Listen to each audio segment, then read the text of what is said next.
Hello and welcome. I'm Kate Bulkley, and welcome to this Children's Media Conference PSB Commissioners Conversations. I'm going to be moderating this session. It's going to be a rapid fire, very interesting session with all the people that you want to hear from in the commissioning space. First, I want to start with our sponsor, because I think that's important to hear from them. So our thanks to our sponsor for this session, it's Tiger Aspect. CMC depends on the backing of companies like Tiger Aspect, never more so than this year. So thank you very much, Tiger Aspect. A couple of housekeeping things for you. Remember, you can submit questions throughout the duration of this the session. And what you do is you use the question button. It's the heart-shaped icon top right. Also, there is a chat. There's no chat during the session, but there's something called back chat after the session. It's open for 30 minutes after the session is over, and you can log into that, and you do that by clicking on the message bubble icon, which is also next to the heart. So, as I said, I'm Kate Bulkley. I'm an independent journalist, and I'm here with a whole group of people who I'm going to very quickly introduce, put them all on screen, and so you can look at them. We have Cheryl Taylor. She's from BBC Children's. We have Paul Mortimer. He is from CITV. We have Shawned Wynne Roberts. She's from S4C. We have Louise Bucknell. She is from Milkshake, C5. Viacom, CBS, International Networks, is always changing with her. Hi, Louise. And we also have Navi Lamba. She's from E4. So that is who we're going to talk to this afternoon. And what's going to happen now is basically everyone's going to disappear, and I'm going to start with Cheryl. So Cheryl, hello. Thanks for doing this. Hi, Kate. How are you? I'm good. So if you look at what you're up to, let me just start with, well, first of all, what you do. You basically are you do BBC Children's, which basically means commission content for both CBeebies and CBBC, right? And the thing I think we should start with, and I know you have a clip to show, but I wanted to ask about this new £100 million diversity, creative diversity commitment that the BBC has made. It's kind of ring-fenced money from your current budget. It's not new money, but it's money that's going to be basically put towards this. Could you just tell us, what does this mean for indies, for co-productions, for acquisitions, and maybe that'll get us into the clip as well. Thanks, Kate. So as you know, as a public service broadcaster, we've always had a really positive and committed focus on-screen diversity. We want as many kids as possible to see themselves reflected, but we've got a lot more work to do off-screen, as I think everyone in the sector is embracing as a goal. And the money that we're going to ring fence is essentially there to ensure that not just the people we see, but the words our presenters saying, the stories our characters are experiencing come from authentic voices and from lived experience, because I think we've got a really big responsibility to make sure that our off-screen teams as well as the on-screen ones are far more diverse, and at the same time as embrace a much more connection with BAME production companies and companies that essentially have diverse leaders, because that's a lack that has been identified in the sector. And as the opening panel said yesterday, it's sitting in front of us. There's no denying it. It's got to change. Yeah. So that's really going to change who you'll be sort of in some ways prioritizing that for that particular pot of money, although you'll still be doing your other things as well. But that's the way you can really focus in and make sure you zero in on that issue. Yeah. Yes. And I know that a lot of people in a sense are talking about next year in terms of starting this. I mean, we already have a number of initiatives, especially on CBBC, both with the My Life shows that we do and more recently a set of monologues. But we want to go beyond that. And we have found some money this year. So we're going to have what we call a mini round at the end of this month. So that's only a couple of weeks away, but we want to invite people to come in and do some maybe mini My Life, so 5-minute documentaries which look at different cultural experiences in the UK, and also from the drama perspective, monologues where we can explore different cultures. and different life experiences. So I think as we speak, our brilliant online manager, Jack Fawkes, is putting up all of the details, both for CBeebies and for CBBC. And we're looking to have, as I say, a mini round at the end of July, and there'll be a focus, as I say, on we'd like to basically meet and hear from new companies, small indies, out of London indies, and a proper focus, I think, on underrepresented voices. Oh, that's great. Well, that's nice to start with some news that there's actually a mini round for people to pitch to. So that's great. So let's talk about, production schedules have been really upended. Can you give us an update on what productions have been pushed into next year? What does that mean for a number of episodes? I mean, people are sort of wondering what are they going to actually be doing? How much is it going to get staggered or pushed into 2021?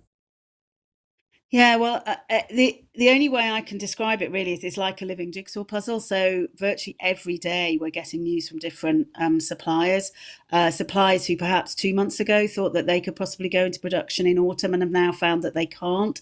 So more and more titles are asking to be pushed into next year, and it's true to say, now have a real logjam, essentially. So we're trying to unpick that to some degree, look at, as you say, at volume, look at what people, at the moment they're still hoping they can shoot maybe 13 episodes, and we're worried that if there are more spikes, if COVID production is as compromised as it seems to be at the moment, people won't be able to achieve that, certainly not on the current budgets or in their current timelines. So you can imagine that across both channels, it's hundreds and hundreds of conversations going on around different aspects of production, how you deal with especially kids in this scenario, because you've got worried parents, you've got worried schools. If a lot of our productions are based in schools, so across the board we've got issues, and that's why at the moment, as I say, the little mini round will be focused on quick turnaround content that's easily filmed in COVID environments, and our business as usual commissioning essentially at the moment is on hold, because we will be accommodating pretty much 100% of this year's shows in next year. So it's not great news in a sense for business as usual development, because essentially we've already commissioned all of next year. So it's not a great situation. We're doing as much as we can to help as many companies as we can, and give them positive news and a lot of support. But I know that it's very, very tough, and people are struggling basically. But that said, I have to say that the level of quality and ingenuity that people have practiced when it comes to the quick turnaround content has been great, and we should have a look at that. I think that's what the clip's showing, is some of our turnaround shows. That's good. Let's show the quick turnaround shows are fun. Let's play that. Inside our home is where we stay. It's where we learn. It's where we play. Hello there. So you're stuck at home, but do not worry. There are still loads of epic things you can do. Consider yourself at home. Consider yourself part of the family. Now, we've been spending a lot of time in our homes at the moment. What have you been up to? This is DIY Deadly, the show that's all about your wildlife, the animals that live on your patch. T and Mo can't go out today, but that's okay. There's lots of things that you can do at home. You should think about all the kinds of fun we'll have when we all go back to school. Today, I'm your celebrity supply teacher. You're not the only incredible sports star in your family. I am. In the CBeebies house, we often say that it's everyone's welcome, because we believe that everyone is different and that everyone is equal. It doesn't matter what you look like, what you sound like, or where you come from. Racism is to have a bad opinion of someone simply because of something that they can't even help, which is the colour of their skin. People should not be judged by the colour of their skin, but by the content of their character. What is your top tip to all the young people then for staying motivated in this lockdown? Don't worry, don't get disheartened. I'm going to teach you a dance that's set in space. Welcome to the Baby Club at home, and welcome to my home.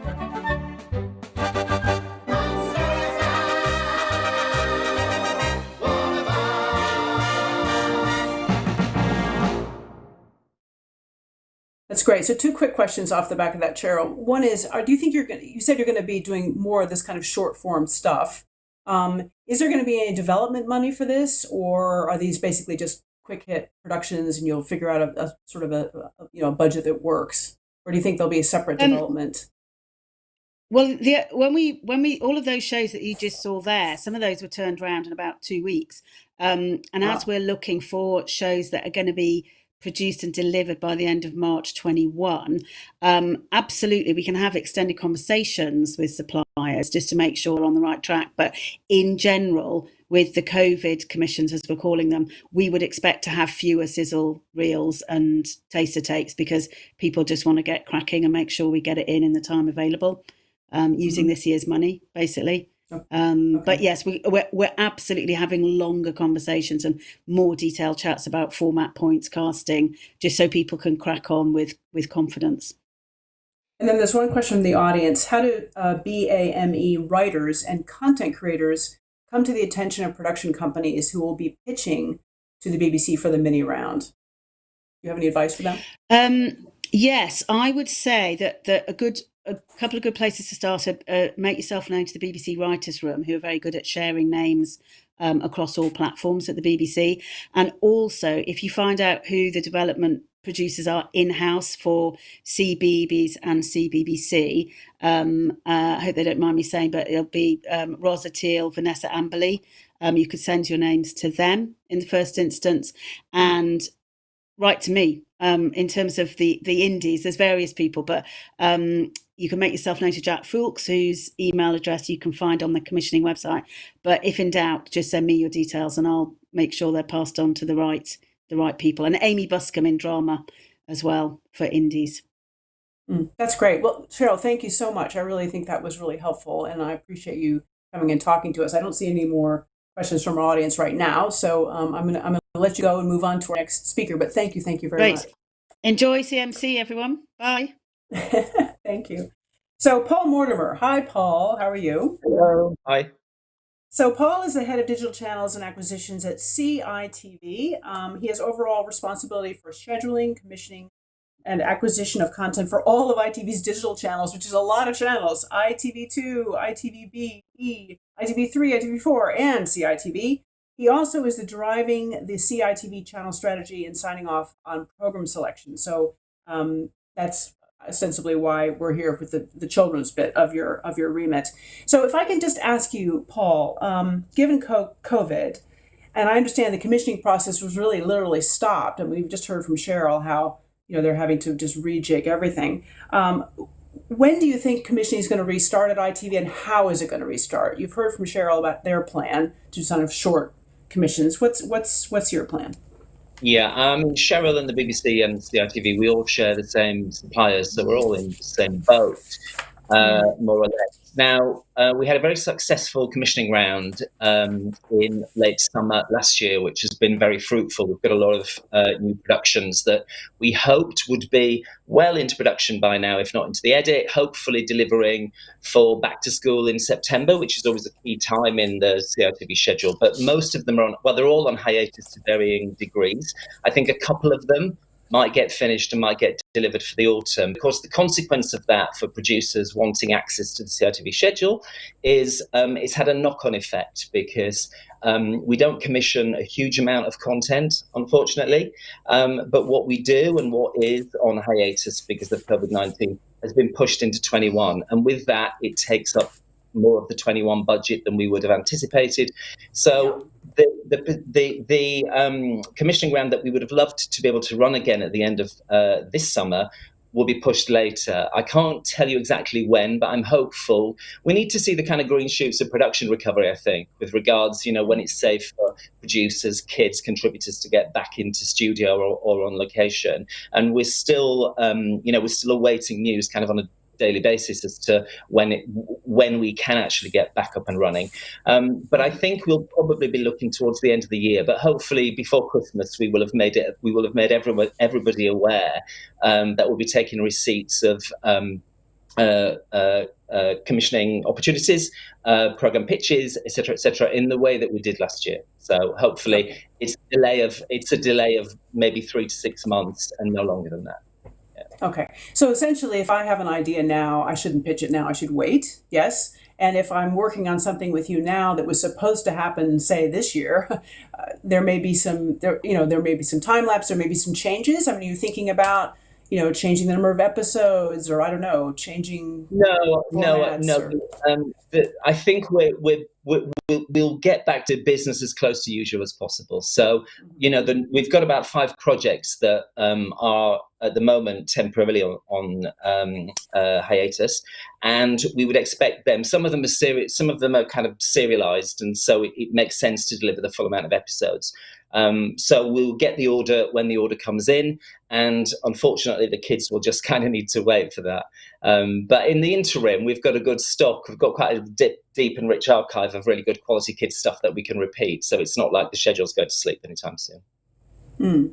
Yeah, that's always the question, what's the repeat factor and how do you do that? Let's talk a little bit about the tone of your brand. I know that, you think of it as being cheeky, irreverent, and you've always, I remember you said at one point, it's not Disney-esque, you want to not be that, you're something else. But given the rapid take-up of Disney Plus in this country and the fact that now those Disney channels are going to go off Sky, is there opportunity there, or more competition, or what do you think? Yeah, is that going to change? It's interesting. Yeah, it's interesting. I mean, CITV is currently, most of its audience comes in a linear way to a linear schedule, which is perceived somewhat as an old-fashioned means of getting content to anyone. Least of all children who seem to get iPads for their first birthday. The Disney thing is more about the tone. I think we've got to position ourselves. We're in a very good position because we're supported by ITV, and it's a big commercial broadcaster. We're not in direct competition with CBBC, but for eyeballs we are. So we need to position ourselves slightly left of CBBC, and what we've got in our inventory is the opportunity to reach exclusively UK kids in UK households. So when I talk about Disney, I include the Nickelodeons and the Cartoon Networks, etc. When you go there, kids go there, they get really good quality entertainment, but it tends to be of a very global nature. That's that business model. Disney commissions for the world, CITV commissions for the United Kingdom, and kids in the nations and regions. So that's where we're at in terms of our kind of proposition, our tone of voice, and the way we want to have the dialogue with kids. That's not changed. In terms of the kind of platform issue around Disney Plus, which has launched incredibly well into the UK market, and as a consequence, probably, the carriage agreement for the channels wasn't renewed with Sky and Virgin, which means they're coming off linear platforms. Now, everybody's going to be off linear platforms. I mean, that's just the very nature of the business that we're in, and it's a shift to digital, of course it is. And we will get there as well. But for the time being, CITV is a very healthy linear channel. I mean, COVID, in many ways, it's taken away because we've, as we just discussed, we've not taken receipt of the content that we'd hoped to because of production. But actually, it's delivered us a captive audience of kids who, they should be sticking to the curriculum and homeschooling and all of that. But CITV kids are tending to put the television on and watch more CITV. So, our volumes, not talking about share, because it's incredible in television for volumes to have increased, but our volumes on CITV are up 20% this year. So, we've got an audience sitting there who are consuming us largely in linear. Having said all of that, the ITV Hub is the place where you go for catch-up or streaming of any content across ITV. And interestingly, content on there, the younger it is, disproportionately, the more representative it is in the top programs on the ITV Hub. So I mentioned recently, Mr. Bean is a key franchise for us. It's the animated series of the Rowan Atkinson show. Mm-hmm. And every day it's in the top 20 programs on the ITV Hub, which will be led by Coronation Street and Love Island. Kids know where to go and they know where to find it. And we're working hard with ITV Hub to make sure that as a digital destination is equally as compelling as the linear one. So are you thinking, given that it is a destination and kids can find it, as you've pointed out, are you thinking of commissioning for the digital hub? In other words, digital first commissions, or is it all basically for the channels and then it ends up on the hub, or it ends up on BritBox? Yeah, in terms of the windowing, we're playing around at the edges, at the margins, with maybe putting some content on the ITV Hub first. But I'm a really keen advocate because we're in free-to-air television. 99.9% of what ITV does is in free-to-air television.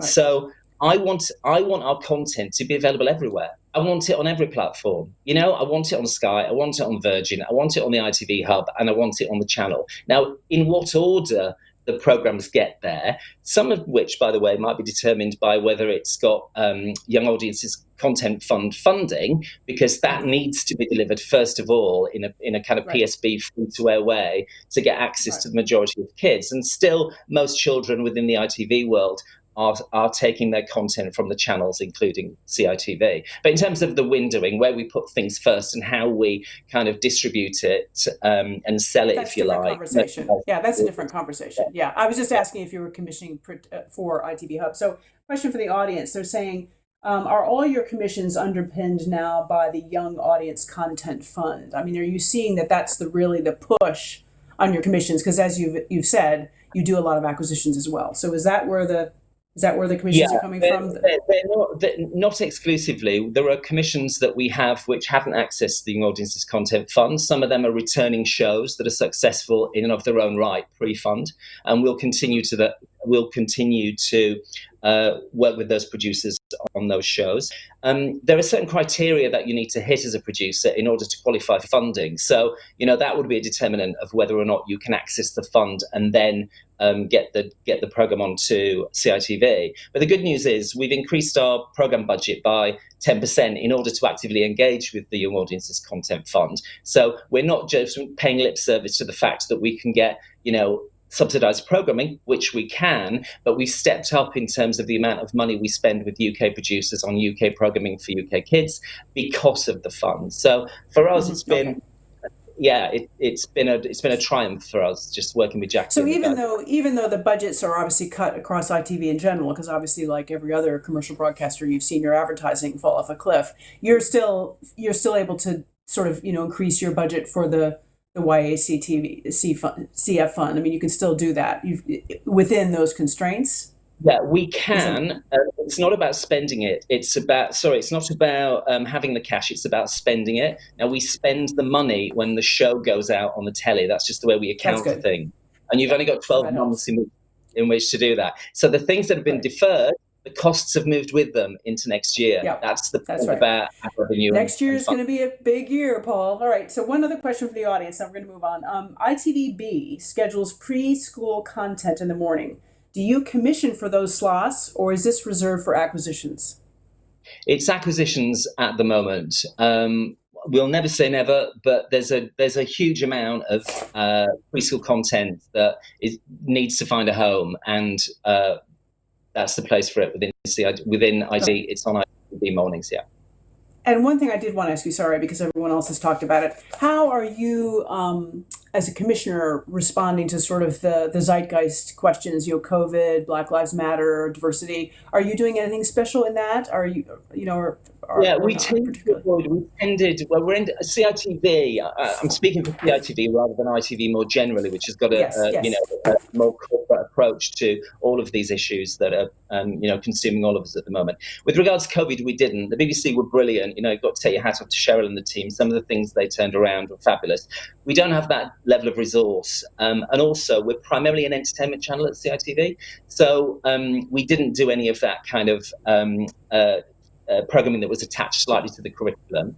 With regards Black Lives Matter, which is obviously a big an important topic at the moment, we're not in a position to announce it, but we are just looking at how CITV embraces that as an initiative and a message, and how we can get it. Because I think the real difficulty is in taking a very complex subject and kind of distilling it down into bite-sized CITV chunks and getting it in a meaningful way to an audience in a way that they would understand. But we are working on something which we will announce later, and obviously ITV takes diversity seriously. Like Cheryl, we're up for working with more BAME indies or diverse producers and talent, etc. And we're very serious about that stuff. So the thing you're going to announce shortly that you can't announce right now, is that a commission or is that like a plan for how you want to field commissions? I'm talking specifically about a commission. So something that will get to air. But more generally, as Cheryl was saying with regards to CBBC and CBeebies, we need to engage more with producers, not just as we have been doing, which is in the nations and regions outside the M25, but we need all voices on air. We do pretty well in terms of on-screen talent, I think, across ITV generally, but it's more about the culture of production, which can only change when we start to give meaningful position to people of colour, for example, on shows that would benefit greatly from their input. So you have some targets for that. You're gonna unveil some targets for that, I guess. Yeah. CITV won't be unveiling any targets. Dame Carolyn, on behalf of ITV, the CEO of ITV, announced this week our diversity acceleration plan, which is out there for people to read. And CITV is clearly a part of that because we're an important part of the ITV family. Yeah. Clear. That's great, Paul. Thank you so much. I think that was really helpful for people to get a view on where you're coming from, and we hope you start commissioning soon, sooner than later. But thank you. Yeah, exactly. Thumbs up. Thank you very much. All right. So now our next speaker is Shawned Wynn Roberts, whose picture will come up. There she is. Hi, Shawned. How are you doing? I've moved into the kitchen. You've gone into the kitchen. Okay. Problems. Yes, I think you started somewhere else. Yes.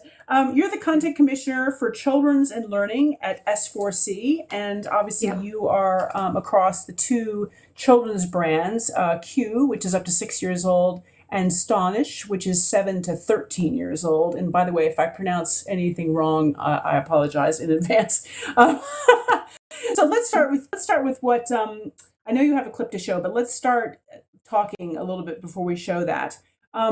When you look at what happened with the pandemic, how has COVID affected your output? How have you adapted to the new circumstances? I mean, what's changed? Give us a little uptick on where you are. Yes, well, just like Paul and Cheryl, I mean, it's been so difficult to work out what's going to happen in the future. But mainly, the minute that lockdown looked as if it was coming along, we instantly had problems with, for example, shows, entertainment shows that were filmed in front of an audience and so on. All of those had to be postponed. So I had two really big shows, 26 episodes, and they were instantly postponed, and then all of a sudden, more and more programs are becoming more difficult to make. So the main thing was that we wanted to reflect children's experiences of lockdown. So I commissioned really quickly two shows, one for Q and one for Stunch. And they were based on UGC content, kids filming at home, and lots of fun, really, really good fun. And something really nice about that whole stuff that's filmed at home with maybe mum and dad or older sibling, it's really intimate. There's something really sweet about it. So all of that has been happening. And we also had an education output, specific content that would work to help parents at home. We had, the short films, songs, presenters at home, all of that kind of thing. So that's what happened. Did you find it hard to commission? I mean, did you find that it was really difficult to sort of change to that kind of commissioning? Because I think it's been interesting for all broadcasters to figure this out.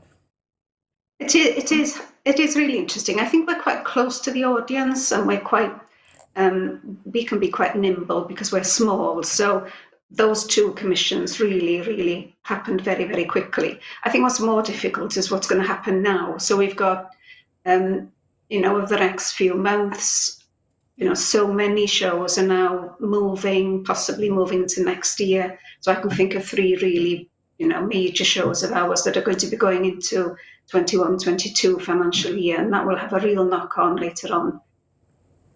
Which ones are those? Can you tell us which shows they are? Well, there's an Ahoy, that's an entertainment show, 26 episodes. There's another show called Pick Up the Drawing, that's another 26 episodes. And our major hitter, which is Diana Lolly, that's another, 13 episodes of drama. So some, if not all of those programs will move into next financial year. So we heard from Paul, he talked about, obviously repeats are going to go up. on CITV. Are you looking at repeats, or how do you fill the schedule if you've got all this stuff pushed into next year? Well, we do have quite a few repeats anyway. I can get in more animation quite quickly. The animation projects have been developing anyway. They've been in production, so it's just mainly a juggling act, I suppose. And the other thing, of course, was the Urdd Eisteddfod, which I have a clip for, but I'll speak about it first. So the Urdd Eisteddfod is a big event in Wales, and it's a big competition, massive youth competition, and it happens every year. It's 5 days long, and it's for young people and kids up to 25 years old.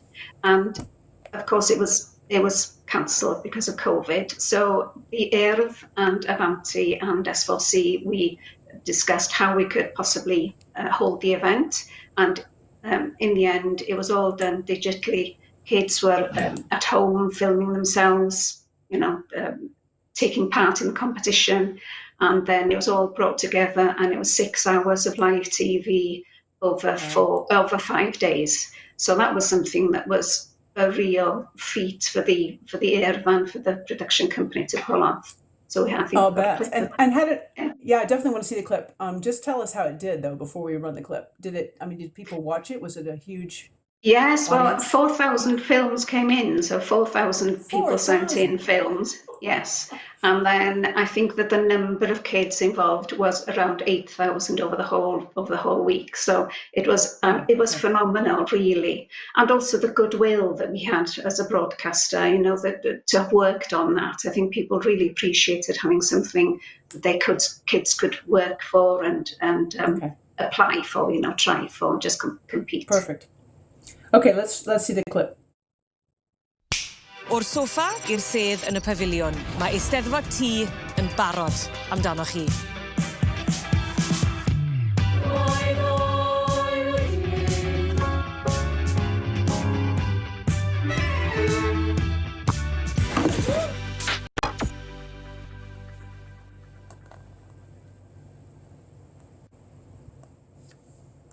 Great, that's great. And so a lot of people watched it, I assume. As you said, it was goodwill for the community, but you got good audience ratings as well? Yes, good audience, yes. And good social media, good interaction with the audience as well. Yeah.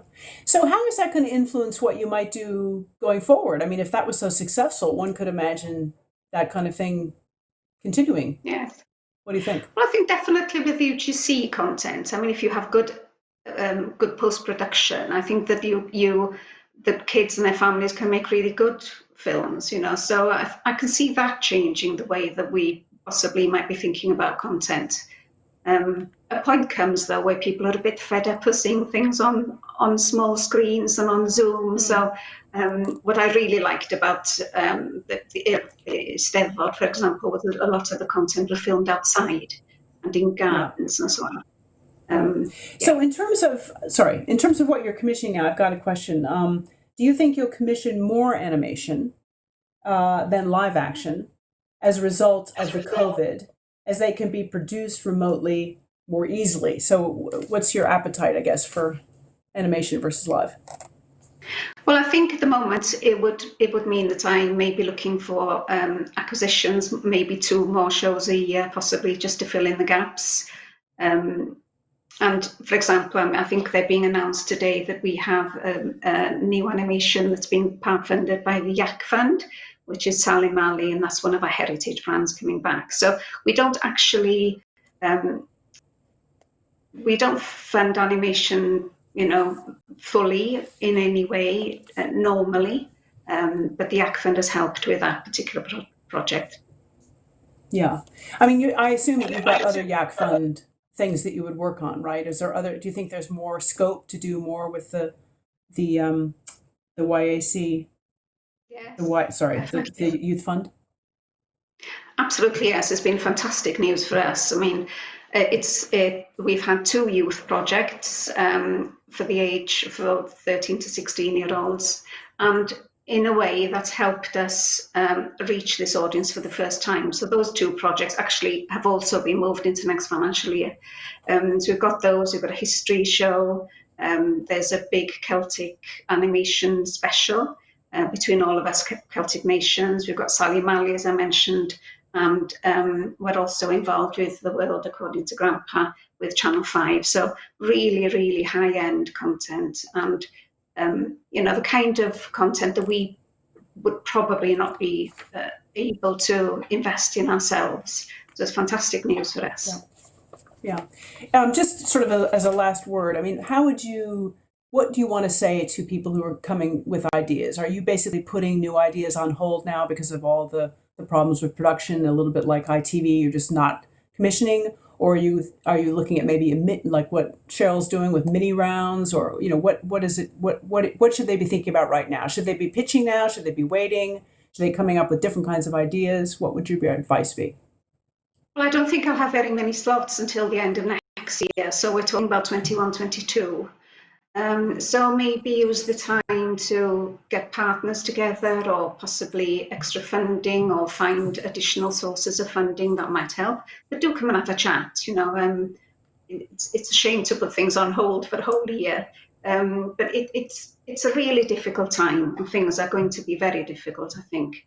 And in order to produce content safely within guidelines, that's going to take more time and more cost. So that will also put a strain on budget. So, I don't want to give anybody the wrong impression. It is definitely going to be really quite difficult. Yeah, no, I totally agree with you. Shauna, thank you. That was really interesting. Thank you so much for coming and for showing your clip, and stay safe, and we will see you soon, hopefully. All right. Thanks very much. Thank you. Bye. So our next speaker is Louise Bucknell. Louise, hello, Louise. How are you?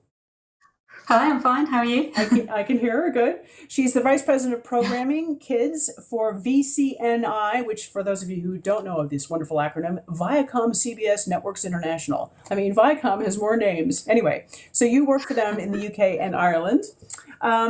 You basically are the content lead in the UK. You're responsible for all strategic, editorial, and operational aspects for the Nick network, including Nickelodeon, Nicktoons, Nick Jr., Nick Jr. 2 channels, and also obviously Milkshake on Channel 5. So let's, I think we're going to start with a clip with you. So why don't we play the clip, and then I'll ask you, how things are going at Milkshake and other parts of the Viacom CBS empire. So let's roll the clip. Ready? I'm steady, go! Hey everyone, welcome to Friday Morning Milkshake from my house. Have you come to see how we make television? Yes! Mother, look! It's Thomas!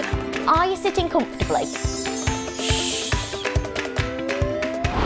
I need to investigate. Let's get cooking. Pretty good. Should we have a birthday card? DJ Maya is helping DJ Dadaplay on the decks. Theo has autism. It means he sees the world just a little bit differently. Happy Eid, everyone! A salad bowl left over from someone's picnic. 1, 2, 3. It's good fun, There we go, yes. Dig, dig, dig. How did the Giant's Causeway actually get here? Look, no hands. An umbrella! Yay! I'm going to hang mine up in my bedroom. See you later.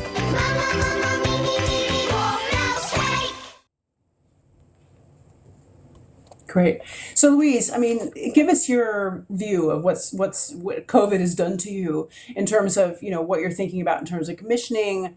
Are you commissioning? What are you looking for? So give us just a kind of an intro. Sure. I mean, obviously, very, very different times that we're in now. And I think sort of as lockdown hit, we started to review the slate that we had was very, very buoyant anyway. So we're quite ahead with all of our sort of commission slate. So really, to answer that question, first of all, we're not looking for anything before 2022 at the moment, because we've got a number of commissions already in process. One thing we did have to do was review.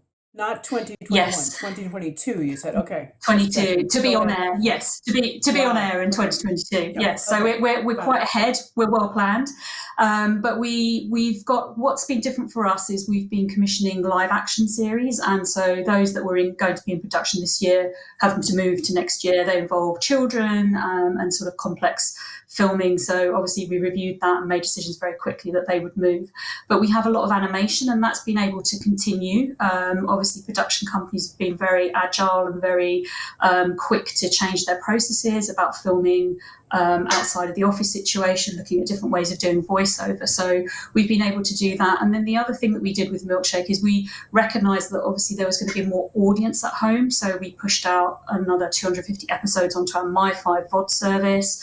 And in the Milkshake team, we committed to making short form. So we're making about 50 shorts from April all the way through to August that cover everything from activities at home to sign language, walking out, reflects on what kids are doing right now, sport challenges, art, etc. So we wanted to provide something for the families to sort of enjoy at home.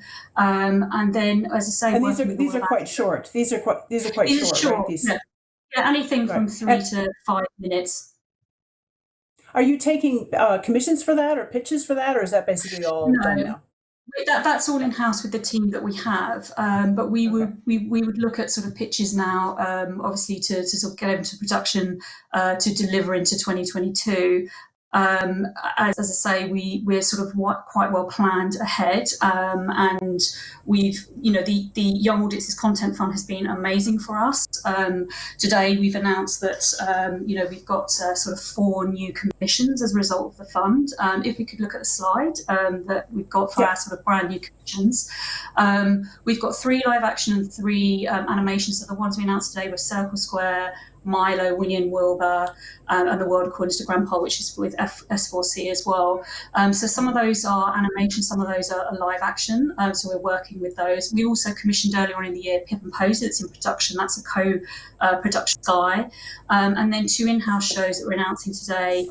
Milkshake Monkeys Amazing Adventures Series 2 and Bot Box Series 3. These are in-house shows that we'll be filming at the end of the year and into next year, as well as Meet the Experts and Mimi's World, which were already commissioned and funded by the Young Audiences Content Fund. So we're really ahead our commissions for the next couple of years. It's just adjusting where they sit over the next couple of this year and next year. So the Young Audiences Content Fund has been great for us because we've been able to work with new players. We're doing more regional production. We're commissioning different formats like live action. We haven't had a drama on Milkshake before, and that's something that's very exciting and new for us.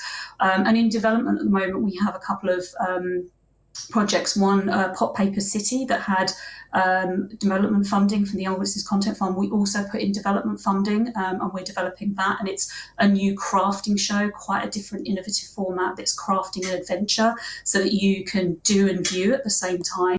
And then also I love that crafting. I love crafting an adventure. Yeah, it's basically a character.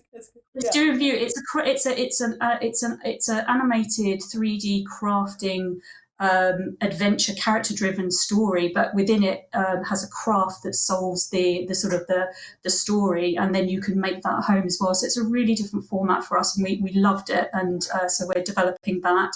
And then the other thing that we're really excited about is we're working with an influencer family, which is something we've never done on Milkshake before. And this is a biracial homeschooled family, 6 children at home, and we're looking at sort of an environmental show with them, and we're hoping that we're going to film that maybe towards the end of the year, hopefully on air this year. So we're in development of that as well. So we've got another sort of acquisition of Fireman Sam as well that we've just picked up too. So we're really quite buoyant, but what we're looking for is obviously content for beyond that. So we can take pitches. British content is what we're prioritising. So we made a commitment to move up to 50 hours of originated UK content from next year. So we should hopefully hit that for next year. We still look at acquisitions.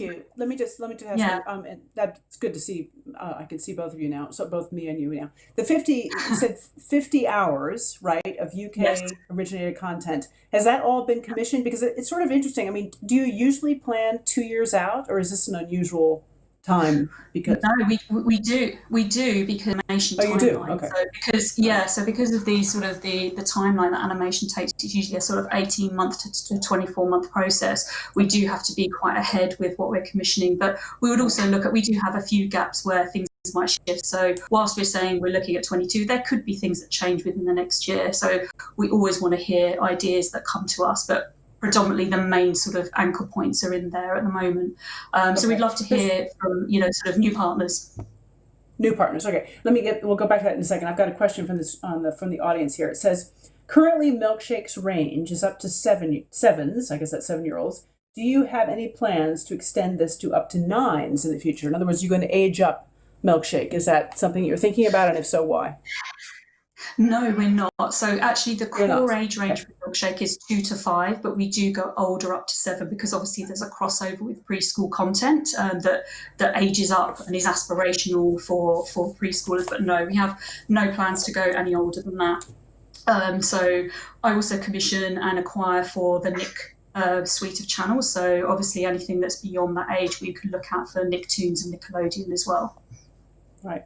So you mentioned a little bit about diversity. So it's just one sort of last question on that.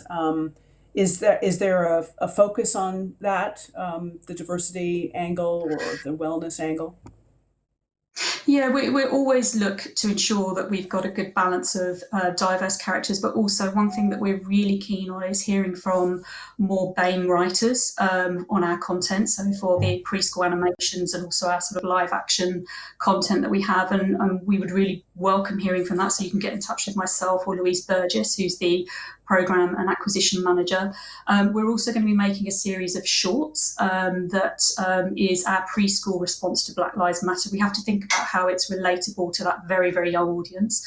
So we're looking at doing a series of shorts that models that behaviour and understanding of the world. So things like how you treat people equally, kindness, etc. So we're looking at doing those, and then we've got good sort of representation both on and off screen with some of our live action content that's coming up. Mimi's World, which is our first drama, is sort of a very authentic, diverse cast and represents different kids' backgrounds, and also we have another live action series, Meet the Experts, which is all about kids' passions, and this will again feature kids from all over the UK, where they're the experts and they tell us all about sort of what they're passionate about. So whether it's trains or a sport or some kind of dancing. So that was put on hold this year, unfortunately, but we will move that into next year. So again, sort of representation, inclusivity, very important across everything that we do. Okay. Someone's just asked, can you share the name of the fund that you applied to? I think they're talking about the Young Audience Content Fund. Did you mention another fund, or was that the only one you talked about? No, I think that was the only one I've mentioned. If I'd mentioned another one, so it's the Young Audience Content Fund, which is, you can look that up.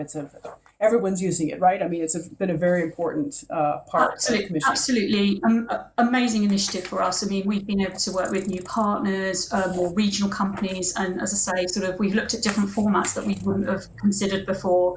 And in fact, actually, Mimi's World, we developed it specifically to go into the fund because we wanted to do a drama, which is something that we've never done before. So it's enabled us to sort of do sort of different formats and take risks with our content. And the key thing for us is getting kids back on screen so they're reflected on screen and they see themselves back, so that we want that real mix of world-class animation, very British led, and then also kids on screen as well.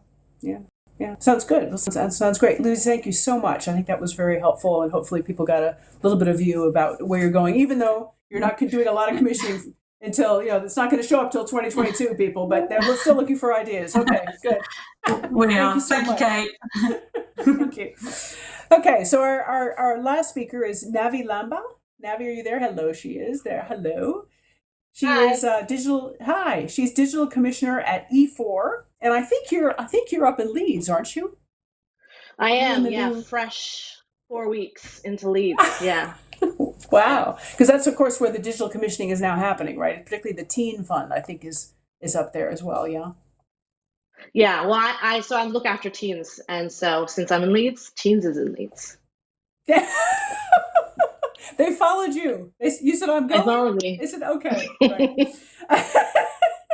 So we've been hearing a lot from everyone else about how COVID has hit what they're doing. What's your perspective? I mean, what's interesting about what you do is you really are focused on the digital kind of commissioning, and that's your big focus. So it's not linear channels. It's not that kind of content at all. So what's been the impact for you on what's happened with COVID? How has that changed what you're thinking about commissioning, or what you want, or where you're going? It was, I think coronavirus really just changed our focus really quickly in a good and inspirational way. I remember the first 2 weeks of us going into kind of lockdown, and I was working really closely with Carl and a couple other commissioners, and just like it was just trying to capture all the ideas that we wanted to tackle, all the areas that we wanted to tackle. It was a very fun first 2 weeks, just like getting ideas together, talking to suppliers.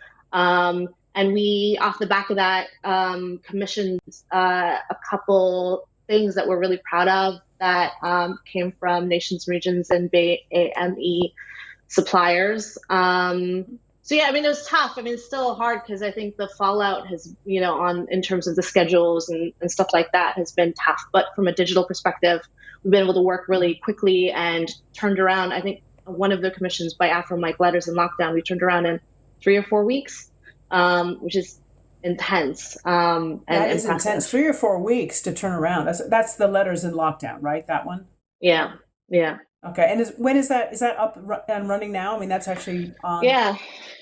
Yeah, that's digital? on all 4. Yeah, and that was funded by the YAC fund, which everyone loves, including myself. That's right. Now you've done some other ones as well. I've got here Hair Play was one I think you did. Grime Therapy. Were those also sort of inspired by current events? Yeah, so I remember at the beginning we were just kind of like, all right, we need to talk about Corona on the nose. And then I know that there was, and then you could tell from just looking at like comments and there was a bit of fatigue around COVID shows. So those are more informed by Corona rather than about them. So Grime Therapy, which is a working title, is basically us connecting with rappers and grime stars and musicians in terms of, because there's so many, the NHS was so stretched post-COVID, and a lot of mild to moderate mental health issues kind of went ignored, no fault of their own, obviously, but and a lot of mild and moderate mental health issues like anxiety, loneliness, sleep deprivation were starting to rise. So this was our way of using kind of talent that young people care about and look up to use science-based techniques to try to manage their mental health from home. And then the second one was Hair Play, which is one that we just commissioned recently with Sharp Jack. And it is a series that was, again, informed by Corona, but not about it in the sense that, tons of hair salons have been shut. And people have just kind of gone without cutting their hair. And so we thought we'd do like a quiz show set in a salon. And, if you play your cards right and you get the answers right, then you leave with a great haircut. And if you don't, then you leave with a bad haircut. And we're defining bad as like an unfashionable haircut, like a perm or, bad dye job. I don't know. Right. So are you still, I love, it's always so edgy. I love C4. So are you still looking for that kind of thing? What should people be pitching now? And I guess particularly if you could specifically talk about the teen strategy, because that's obviously a big part of what you're doing up there in Leeds. Yeah. So that, so the ideas around Corona specifically, we've kind of moved past because I feel like we've, done quite a bit there. The new area I think to pitch into is I've been working really closely with Fela Harris, and is the head of entertainment at Channel 4.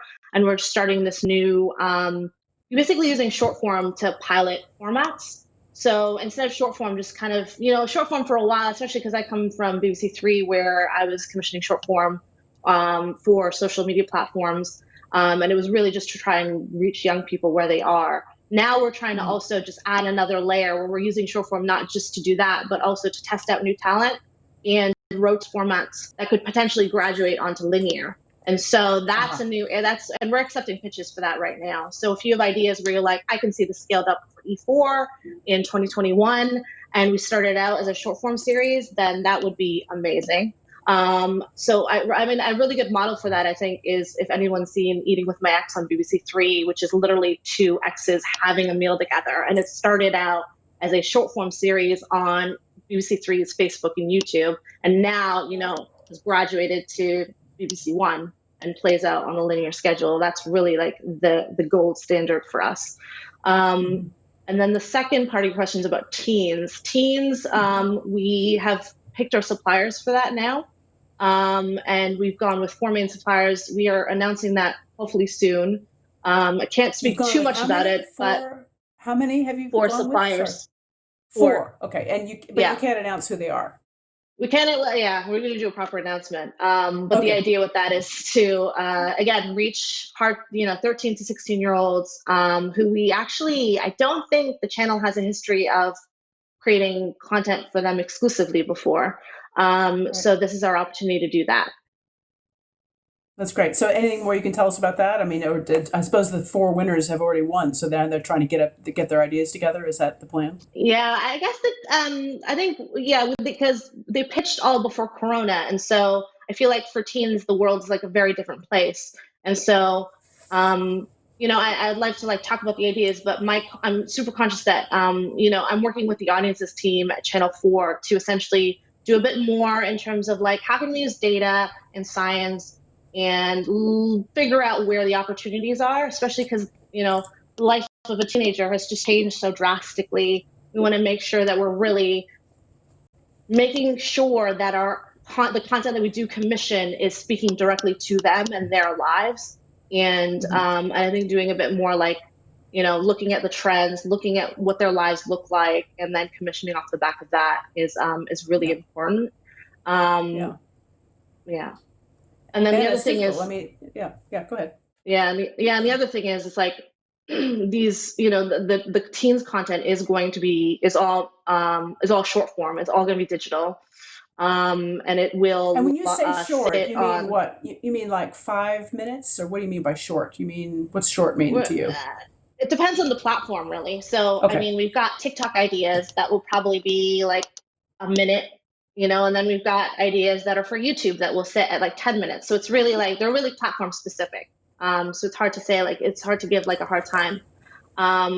But for teens, it's really important that we're using it not just to make free content for social media platforms, but we are figuring out, and some of the pitches, one of the successful suppliers pitched an amazing idea that would start on social and then graduate onto our own, onto all 4.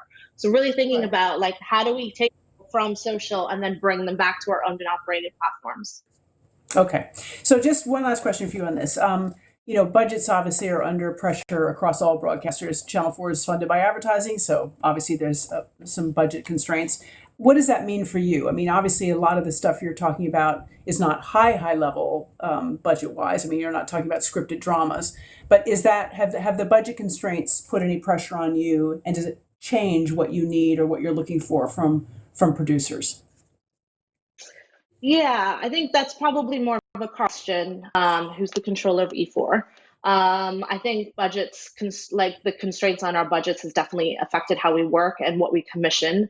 At the same time, I think for instance, working with Phil to figure out new ways to develop ideas has been really fruitful and something that wouldn't have come around if it wasn't for COVID.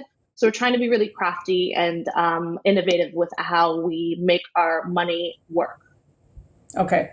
Question from the audience. It says on the teens bit that we talked about, she says, or they say, when will you be looking for a new wave of ideas for the teen focus? Or in other words, does it depend on how these 4 winners do in this first round? And a related question is, why did you decide to go with this model framework, the 4 suppliers? And are there opportunities in the future for other companies? So they're kind of related. In other words, you've picked the 4. What does that mean for the rest of us? Is there any opportunity there?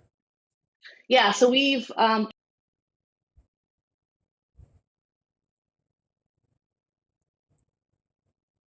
Okay, she's just frozen for me. I don't know if it's frozen for the audience. I hope she comes back. Oh, she's disconnected. Okay. Well, while she's reconnecting, I'll keep talking. I'll keep talking. Hopefully she'll come back because she was saying some interesting things about her teen commissions. And of course, it is interesting that it's based up in Leeds. So one of the questions is, how do you get in touch with them? And you probably get in touch with her through the Leeds office, which is where they're doing this teen animation. I also think it's important as we think about this, or as she tells us about it, this idea that it may start on sort of a TikTok type platform or a Facebook watch platform or YouTube. And yet, as she says, the thing they really would like is something that will actually then transition onto a more linear channel or maybe even onto a C4 channel, a Channel 4 channel. So that's an interesting thing for her as well, because it's not just about